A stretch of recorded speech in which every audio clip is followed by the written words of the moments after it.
Hello everyone. Sai Baba Infotech के YouTube channel में आप सभी का स्वागत है।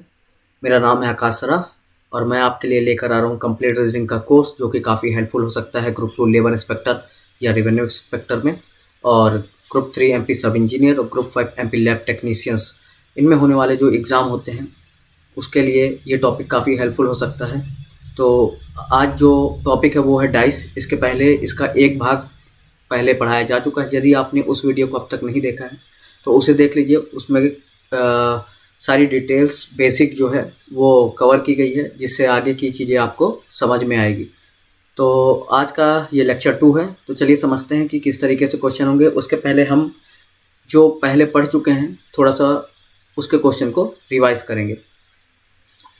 तो इसके पहले हमने जो पढ़ा था वो था टाइप, सारे टाइप थे। टोटल 4 टाइप हमने पढ़े थे, 1, 2, 3 और 4, कि वो टाइप थे कि किस तरीके से हम इस डाइस वाले क्वेश्चन को सॉल्व कर सकते हैं और कैसे हम देख सकते हैं कि कौन सा टाइप अप्लाई होगा और आंसर जल्दी आएगा। मैंने स्टैंडर्ड डाइस और जनरल डाइस में डिफरेंस भी बताए थे। जिन्होंने नहीं देखा है वो वीडियो जाके देख लेंगे, सारी चीज़ें क्लियर हो जाएंगी। तो चलिए जैसे ये कुछ क्वेश्चन कर लेते हैं। जैसे ये क्वेश्चन हो गया, अब इसमें बोल रहा है कि 4 के अपोजिट कौन है या उसके सामने कौन है। अब हम देखेंगे कि 4 तो ये है, 4 के साथ 2 और 3 है, 4 के साथ 2 और 3 है। तो हम देखेंगे 2 और 3। टाइप 2 आपको याद आ रहा होगा जिन्होंने क्लास देखी है। तो टाइप 2 में यह था कि यदि 2 कॉमन मिले, देखो 4 के अपोजिट ढूंढना है तो 4 के पहले हमने देखा अगल बगल 2 3 है, तो 2 3 और कहीं है क्या? इस वाले में तो नहीं है, यहाँ है। तो हमने देखा 2 3 ये भी है और 2 3 ये भी है, ठीक। तो बचे हुए एक दूसरे के अपोजिट हो जाते हैं। तो 4 का अपोजिट हो गया 1, तो इसका आंसर हो जाएगा 1, ठीक है। तो इसमें हो गया टाइप 2। तो टाइप 2 से आ गया, ज़्यादा समय नहीं लगा। यदि हमने एक बार पढ़ा है, कॉन्सेप्ट क्लियर है, तो बहुत ही आसानी से ये डाइस के क्वेश्चन सॉल्व हो सकते हैं। चलिए मान लेते हैं कि इसी में बोल देता, इसी में बोलता कि 5 के अपोजिट कौन है। 5 के अपोजिट आपको कौन दिख रहा है? तो आप तुरंत देखते हैं कि यहाँ 3 और 1 है और यहाँ भी 3 और 1 है, यहाँ भी 3 और 1 है। तो तुरंत आ जाता कि 5 के अपोजिट 2 है, ठीक। चलिए अगले सवाल पे चलते हैं। इसमें बोला है which number is in opposite plane of 2। 2 के अपोजिट क्या है? 2 के अपोजिट क्या है यहाँ ये बोला है। तो देखिए यहाँ केवल 2 पोजीशन दी गई है। अब हम देखेंगे कि यहाँ कॉमन क्या है। देखेंगे जब 2 नंबर कॉमन थे तो हमने टाइप 2 यूज़ किया था, लेकिन यहाँ 2 नंबर कॉमन है क्या? बिल्कुल कॉमन है, यहाँ 2 नंबर कॉमन है। देखिए 2 के अपोजिट पूछा था, यहाँ देखिए 3 5 है और यहाँ भी 3 5 है। तो तुरंत हमको आंसर आ गया कि 1 है 2 का अपोजिट। 1 का अपोजिट 2 या 2 का अपोजिट 1, क्योंकि यहाँ 3 और 5 यहाँ कॉमन, 5 और 3 यहाँ कॉमन, और जो बचे हुए नंबर होते हैं डाइस के फेस में वो एक दूसरे के अपोजिट हो जाते हैं। तो इसका आंसर हो जाएगा क्या? 2 का अपोजिट 1, ऑप्शन नंबर पहला। चलिए अगले सवाल पे चलते हैं। देखिए पोजीशन जरूरी नहीं है कि 2 दे, 3 दे, 4 भी दे सकता है। हमको निकालना है कि हम कौन से टाइप का यूज़ करके जल्दी से जल्दी आंसर कर सकते हैं। इसमें बोला है which face is opposite to face with alphabet B. कौन सा जो है फेस बी के अपोजिट में है, ठीक। अब इन पोजीशन दी है, 4 पोजीशन दी है, इनमें से हमको निकालना। अब देखेंगे कि बी कहाँ दिया है। बी ये दिया है, तो सबसे पहले हम देख लेते हैं टाइप 2, क्योंकि इजी पड़ता है। बी के साथ है सी और डी, बी के साथ है सी और डी। तो सी और डी और कहीं दिख रहा है एक साथ, तो यहाँ दिख रहा है, ये देखिए। तो सी और डी ये है और सी और डी ये है, तो तुरंत टाइप 2 लग जाएगा कि बचे हुए एक दूसरे के अपोजिट। तो बी का निकालना था, तो बी के अपोजिट आ गया अपना ई, ठीक है, ऑप्शन नंबर डी। अच्छा इसी में हम और तरीके से देख सकते हैं क्या कि सर टाइप 3 लगा दे, गलत तो नहीं हो जाएगा? तो चेक कर लेते हैं कि टाइप 3 लगाने में गलत तो नहीं हो रहा है। तो बी का अपोजिट तो यहाँ से आ गया। चलिए अब क्लियर कर लेते हैं कुछ। फिर मान लीजिए, और मान लीजिए ये डाइस नहीं होते, इसके अलावा फिर किस डाइस से निकल सकता था बी का? तो हम देखेंगे कि बी यहाँ है, देख लीजिए, ठीक है। ए और सी साथ में, ए और सी और कहीं साथ में नहीं। एक चीज़ और की जा सकती है, ये देखिए जैसे बी ये दिया है, ठीक। आप इस वाले को देखिए और इस वाले को देखिए, पहला और चौथा वाला पोजीशन देखिए, तो आपको यहाँ केवल बी कॉमन दिखेगा, बी के अलावा और कुछ कॉमन नहीं दिख रहा है बी। तो हमने दोनों का बी लिख लिया। टाइप 3 याद आया आपको? कि जब कोई भी एक कॉमन हो सिर्फ तो टाइप थर्ड लगता है। तो देखिए बी, फिर हम क्लॉकवाइज जाते थे या एंटी क्लॉकवाइज, तो क्लॉकवाइज चलते हैं। इसमें बी के बाद एफ आया फिर डी आया, तो बी के बाद एफ लिख लिए फिर डी लिख लिए।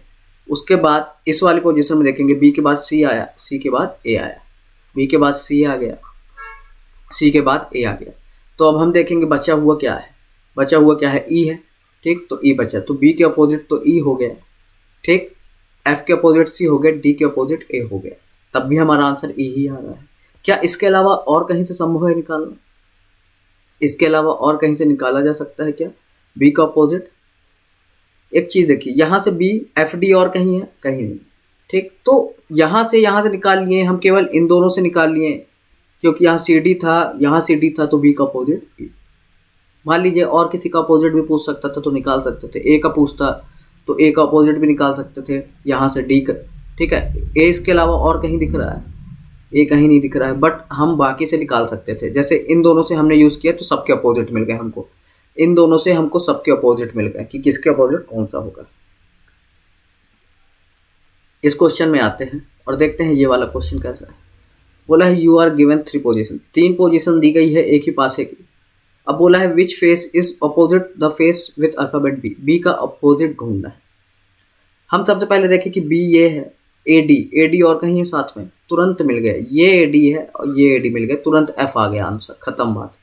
उम्मीद है समझ पा रहे होंगे। यदि मान लीजिए और कोई टाइप लगाना चाहें, ठीक है, तो क्या लगा सकते हैं? इन दोनों में कुछ कॉमन दिख रहा है, इन दोनों में, तो इन दोनों में एफ दिख रहा है। सिर्फ ये समझाने के लिए है, आपका आंसर आ चुका है वैसे भी जल्दी से, लेकिन मैं समझा दूं कि और टाइप से भी आ सकता है। जैसे मैंने देखा पहले और दूसरे में केवल एफ कॉमन है। अब क्लॉकवाइज चल दो, सी फिर ई, सी फिर ई, इसमें चल दो, एफ कॉमन है, क्लॉकवाइज डी चल दो, डी चल दो, डी के बाद ए चल दो, डी चल दो, फिर ए चल दो। बचा है क्या? क्या बचा है भाई? एफ के अपोजिट क्या बचा? बी बचा, तो बी आ गया। तो देखिए बी का अपोजिट क्या हो गया? एफ हो गया, फिर बी, सी का अपोजिट डी, ई का अपोजिट ए। तो कोई भी टाइप है, हमको ये समझना है कि टाइप कौन से जल्दी अप्लाई होगा, आंसर हमारा किससे आ रहा है। अब बात आती है, तो प्रैक्टिस हो गई। अब आती है बात ओपन डाइस की। ओपन डाइस किस तरीके का होता है? देखिए ये तो था क्लोज डाइस जब पैक हो, लेकिन ओपन डाइस यदि डाइस को पूरा खोल दिया जाए, देखिए समझिएगा, जैसे 1 2 3 4, ठीक है। अब मैंने यहाँ लिखा A B C D E और एफ। यदि अब इस डाइस को ओपन है, अब हम पैक करेंगे तो किसके अपोजिट कौन सा वाला अल्फ़ाबेट आएगा? तो इस तरीके से क्वेश्चन होते हैं, ठीक। जैसे मान लीजिए कि ए का अपोजिट क्या है, बोल देगा कि ए का अपोजिट क्या है, ठीक। और इससे रिलेटेड क्वेश्चन भी बनते हैं। जैसे मैं आपको बताऊं और किस तरीके से बन सकते हैं क्वेश्चन। ये डाइस कंप्लीट पैक कर देगा, इस तरीके का डाइस बना देगा, ठीक। अब बोलेगा 4 ऑप्शन देगा डाइस के बने हुए, ठीक, 4 ऑप्शन दे देगा और बोलेगा इनमें से कौन सा डाइस ये जब हम फोल्ड करेंगे तो कौन सा डाइस बनेगा। तो इनमें से हमको समझना पड़ता है किसके अपोजिट क्या। तो उस तरीके के भी क्वेश्चन देखेंगे, लेकिन उसके पहले आज बेसिक समझते हैं कि किस तरीके से इसको सॉल्व करना है। आसान है, समझ में आ जाएगा। देखिए बहुत आसान है भाई। जब भी ओपन डाइस की बात होगी तो इस बात का ध्यान रखेंगे कि हमेशा एक छोड़कर अल्टरनेट वाले एक दूसरे के अपोजिट होते। कैसे? जैसे ए का अपोजिट हो गया सी, बी का अपोजिट हो गया डी और बचा हुआ अपोजिट हो गया एक दूसरे के। तो ए का अपोजिट क्या आ गया? सी आ गया। बी का अपोजिट क्या आ गया? डी आ गया। और ई का अपोजिट क्या आ गया? एफ आ गया। तो उम्मीद है समझ पाए होंगे। तो इस तरीके से और क्वेश्चन बनते हैं। जैसे मैं आपको समझा दूं कि ओपन डाइस, देखिए आकृति कुछ भी हो सकती है। आकृति के लिए जैसे मैं आपको बता दूं कि कुछ इस टाइप से भी बनती है। मान लीजिए एक और एग्जांपल दिया मैं, ये वाला 1 2 3 और ये मान लीजिए 4, ठीक है। अब यहाँ दे दिया x y z k और एक यहाँ बना दिया, एक यहाँ बना दिया, ठीक। यहाँ a और b मान लीजिए, ठीक है। तो सेम चीज़ लगेगा पैटर्न। पैटर्न क्या लगेगा कि x का अपोजिट ये y होगा, अल्टरनेट एक छोड़ के z का अपोजिट क्या होगा, और a का अपोजिट बचा हुआ b होगा। ठीक, ये तो ठीक है। कुछ इस टाइप से भी दे देते हैं डायग्राम, देखिएगा। जैसे मैं अगर ये बना दिया इस टाइप से कुछ, ठीक है। अब मैंने यहाँ दे दिया A B C D E, ठीक है, ये दे दिया। अब इसके बाद 1 2 3 4, तो जब हम इसको पैक करेंगे तो बोलेगा कि बी के अपोजिट क्या आएगा, बी के अपोजिट क्या आएगा, क्वेश्चन हो जाएगा बी के अपोजिट क्या। तो देखिए हमेशा एक छोड़ के होता है। देखिए ए जो है सी का अपोजिट हो जाएगा एक छोड़ के, डी ई का अपोजिट हो जाएगा। ठीक, अब बचेगा बी, तो जो बी वाला बच रहा है वो बचे हुए के ये देखिए छोटे छोटे भागों में है, तो इनके अपोजिट हो जाएगा। तो बी किसका अपोजिट हो जाएगा, जैसे ए हो जाएगा सी का अपोजिट, डी हो जाएगा ई का अपोजिट, और बी हो जाएगा बचे हुए 1 2 3 और 4 का अपोजिट। मतलब ये दोनों जब चारों मिलेंगे तो ऐसा बनेगा। ठीक, इस तरीके का बनेगा ना। ये हुआ 1 2 3 4 इसका अपोजिट, तो बी किसका अपोजिट, बी इसका अपोजिट हो जाएगा। ये जो ये बना 1 2 3 4 इनका अपोजिट हो जाएगा। उम्मीद है समझ पा रहे होंगे। कुछ इस तरीके से भी क्वेश्चन होते हैं। देखिए जैसे ये तो क्वेश्चन हो गया, इसको अभी आगे बताते हैं। कुछ एक दो और समझ लीजिए। जैसे मान लीजिए एक ये भी दे सकता है इसी टाइप में, ये मैंने बनाया, ये हो गया। ठीक है, अब मैंने यहाँ वैसे ही दे दिया ए बी सी डी और ई दे दिया। ठीक है, और ये इस तरीके से दे देगा, इस तरीके से दे देगा आपको। जैसे बोलेगा ये हो जाएगा 1 और ये हो जाएगा 2। ठीक है, अब वही चीज़ है, ए का अपोजिट सी हो गया, डी का अपोजिट क्या हो गया भाई, ए का अपोजिट सी हो गया, डी का अपोजिट ई हो गया। अब बचा हुआ बी है, तो बी का अपोजिट जो बचे हुए ये जो हैं 1 और 2 हो गए। ठीक, तो जो बचा हुआ होता है वो एक दूसरे के अपोजिट हो जाता है अल्टरनेट करने के बाद। ठीक है, एक क्वेश्चन इसी से रिलेटेड मैं दे रहा हूँ, समझने का प्रयास करिएगा। जैसे ये मैंने बनाया, ठीक, अब मैं यहाँ लिख रहा हूँ 1 2 3 4 में दे दिया। ठीक, एक ये हो गया, एक ये हो गया। यहाँ दे दिया A F E B C और डी। ठीक है, ये कर दिया। अब पासा कौन सा कंप्लीट बनेगा, पासा कौन सा कंप्लीट बनेगा, जैसे मैं ऑप्शन दे देता हूँ आपको। ठीक है, एफ बी ई, दूसरा ऑप्शन ये दिया मैंने, एक सेकेंड। जैसे दूसरा ऑप्शन ये कहला गया आपका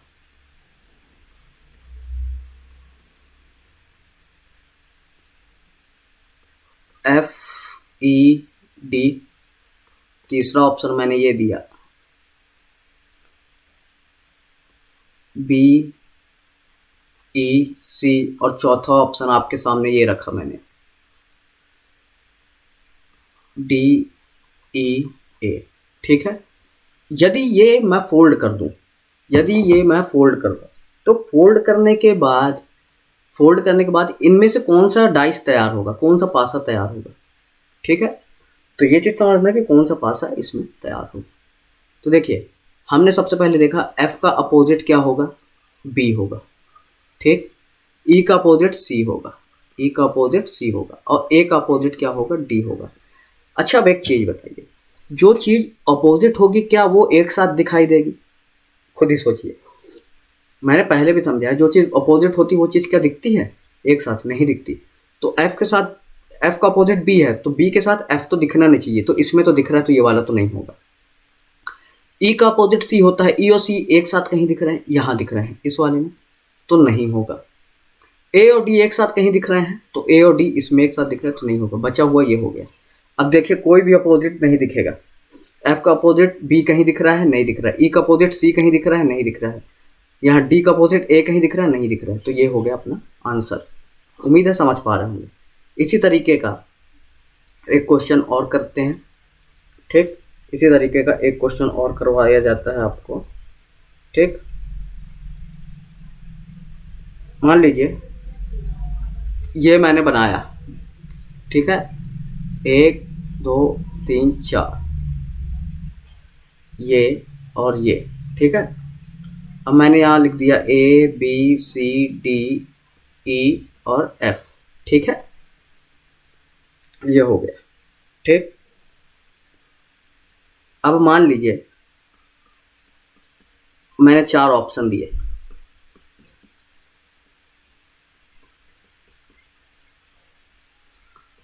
चार ऑप्शन सामने रख रहे हैं, तो इसमें से कौन सा, ये जब कंप्लीट होगा क्लोज डाइस, जब ये बंद पासा बनेगा, तो कौन सा डायग्राम हमको प्राप्त होगा। ठीक, ACD,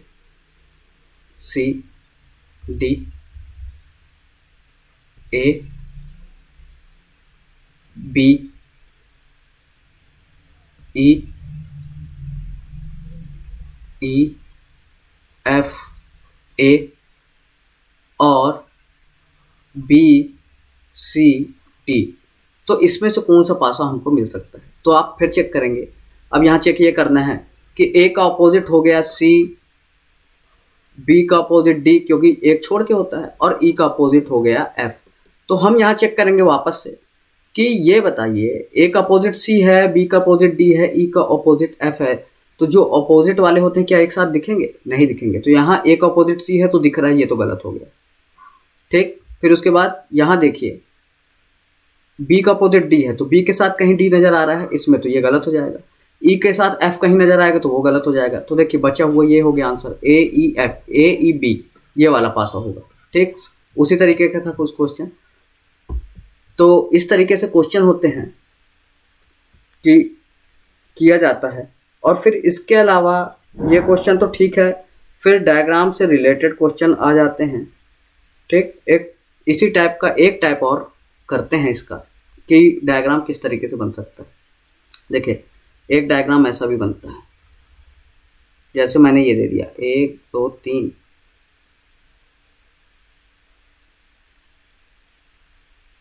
1 2 3। ठीक है, इस तरीके का दे दिया। अब यहाँ मैंने रखा ACDBEF। ठीक है, अब मैं आपके सामने ऑप्शन रख दूं इसी तरीके का, ये हो गया आपके ऑप्शन कि कौन सा पासा, यदि हम इसको क्लोज बनाते हैं तो कौन सा पासा हमें मिलेगा। ठीक है, तो ऑप्शन है ACB, उसके बाद BFA, ये A है भाई, CED, और यहाँ मैं रख दिया CE और A। अब देखिए ये जो है सिर्फ चित्र या डायग्राम में थोड़ा सा अंतर है, बाकी फ़र्क कोई नहीं है। वही आपको एक छोड़ के और C का अपोजिट E बचा हुआ, A का अपोजिट D, B का अपोजिट F और बचा हुआ C का अपोजिट E हो जाएगा। अब जो अपोजिट है एक साथ नहीं दिखेगी। A के साथ D कहीं दिख रहा है क्या? A के साथ D तो कहीं नहीं दिख रहा है। क्या B के साथ F कहीं दिख रहा है? B के साथ F कहीं दिख रहा है, ये दिख रहा है, तो ये तो नहीं होगा, ये तो नहीं होगा। C के साथ E कहीं दिख रहा है, इसमें E दिख रहा है, ये नहीं होगा, इसमें भी E दिख रहा है, बचा हुआ ये हो गया। ये हो गया अपना आंसर। तो उम्मीद है आप लोग समझ पा रहे होंगे। तो अगली क्लास जो होगी वो प्रैक्टिस की क्लास होगी, और उसमें कुछ और क्वेश्चंस देखे जाएंगे कि किस तरीके हो सकते हैं। चलिए एक क्वेश्चन और देख लेते हैं, इसके बाद फिर क्लास ओवर करेंगे। जैसे ये वाला, अब इस वाले क्वेश्चन को समझने की आवश्यकता है। देखिए अब इसका अपोजिट तो ये हो जाएगा, इसका अपोजिट ये हो जाएगा, और इसका अपोजिट ये हो जाएगा। अब इनमें से कौन सा बनेगा? तो हम देखेंगे जो अपोजिट होते हैं वो एक साथ नहीं होते। तो देखो ये दोनों जैसे अपोजिट है तो ये एक साथ नहीं दिखाई देंगे। ठीक, समझना। अब ये वाला, अब समझिएगा कि ये वाला इसके अपोजिट है, ये वाला जो है इसके अपोजिट है, खाली वाला खाली के, और एक जो डॉट वाला है वो इसके अपोजिट है। तो समझिएगा कि ये जो डॉट वाला है इसके अपोजिट एक खाली वाला होगा कि नहीं होगा? होना चाहिए भाई, क्योंकि एक तो खाली तो रहेगा ना इसके अपोजिट। भाई इस वाले के अपोजिट एक खाली बॉक्स तो रहेगा, खाली वाला। तो मान लेते हैं कि इसके अपोजिट एक खाली होगा, फिर जो बचे हुए खाली और ये खाली एक दूसरे के अपोजिट होंगे तो अगल बगल तो होने नहीं चाहिए, दैट्स वाई ये वाला गलत होगा। ठीक, लेकिन ये वाले में ये दोनों सही हैं, इनमें दोनों सही है, इसलिए ए और सी होगा आंसर। देखिए भाई, ये और ये एक साथ नज़र नहीं आएंगे, एक ये नज़र आ रहा है भाई, एक के अपोजिट एक खाली वाला और एक डॉट वाले के अपोजिट ये खाली है, तो ये वाला डायग्राम बन सकता है ये भी। ठीक, तो ए और सी दोनों होगा। तो और क्वेश्चन के साथ हम मिलेंगे अगली क्लास में। थैंक यू सो मच, समझ में आया होगा ओपन डाइस और क्लोज डाइस किस तरीके से है। ठीक है, तो चलिए तब तक पढ़ते रहिए। यदि चैनल को सब्सक्राइब नहीं किया है तो सब्सक्राइब करिए ताकि आपको नोटिफिकेशन मिलती रहे। Thank you so much.